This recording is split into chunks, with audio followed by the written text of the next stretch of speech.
इस वीडियो में दी हुई जानकारी इंटरनेट से ली गई है। हम इस वीडियो में किसी भी दवाई का प्रचार नहीं करते।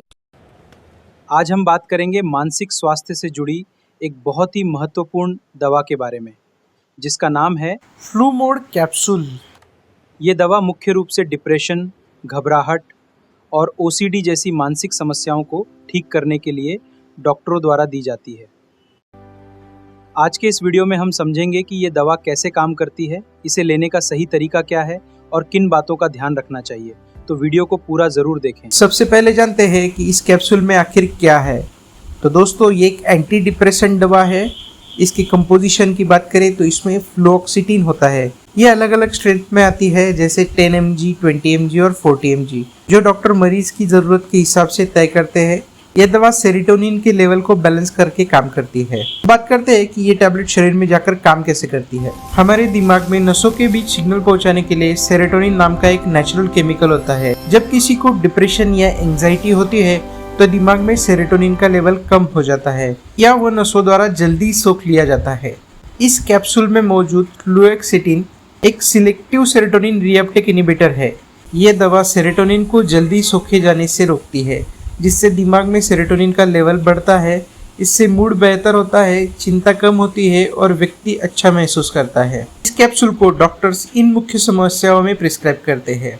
सबसे पहला है डिप्रेशन, यानी उदासी, निराशा और किसी काम में मन न लगने की स्थिति। दूसरा है ओसीडी के इलाज में, जब किसी व्यक्ति को बार बार एक ही तरह के विचार आते हैं या वह बार बार एक ही काम करता है, जैसे बार बार हाथ धोना, तो उसे ओसीडी कहा जाता है। इस कैप्सूल का इस्तेमाल ओसीडी के इलाज में भी किया जाता है।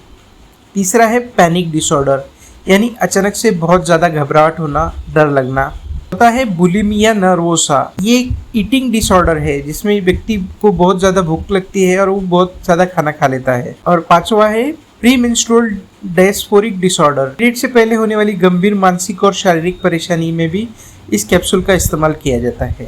अब बात करते हैं इसे लेने का सही तरीका और डोज। इस दवा का पूरा फायदा तभी मिलता है जब इसे सही नियम से लिया जाए। सबसे पहला नियम है, इस दवा को कभी भी अपनी मर्जी से शुरू या बंद न करें, ये डॉक्टर की सलाह से ही ली जाती है। दूसरा है, आमतौर पर इसकी डोज दिन में एक ही बार लेने की सलाह दी जाती है, क्योंकि लोगों को इससे नींद आ सकती है, तो डॉक्टर इसे रात को लेने को कह सकते हैं, या कुछ लोगों को ये दिन में भी लेने की सलाह दी जाती है।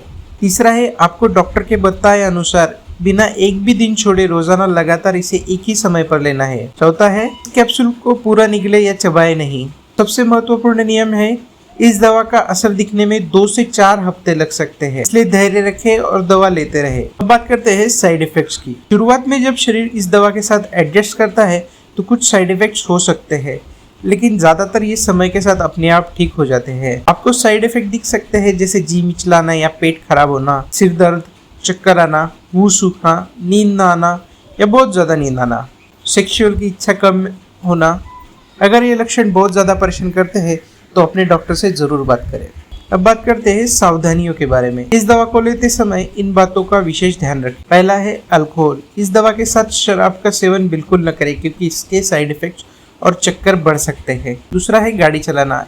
इस कैप्सूल से सुस्ती या चक्कर आ सकते हैं, इसलिए दवा लेने के बाद शुरुआती दिनों में गाड़ी चलाने या मशीनरी पे काम करने से बचें। तीसरा है दूसरी दवाइयाँ। अगर आप कोई दूसरी दर्द की दवा, खून पतली करने की दवा या कोई मानसिक रोग की दवा ले रहे हैं तो डॉक्टर को ज़रूर बताएं, क्योंकि इनका आपस में खतरनाक रिएक्शन हो सकता है। चौथा है लत।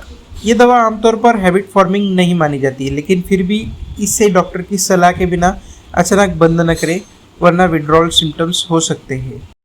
तो दोस्तों, ये थी इस टैबलेट की पूरी और सटीक जानकारी। याद रखें, मानसिक स्वास्थ्य भी शारीरिक स्वास्थ्य जितना ही महत्वपूर्ण है। अगर आप या आपका कोई अपना तनाव या चिंता से जूझ रहा है तो डॉक्टर से परामर्श करने में झिझके नहीं।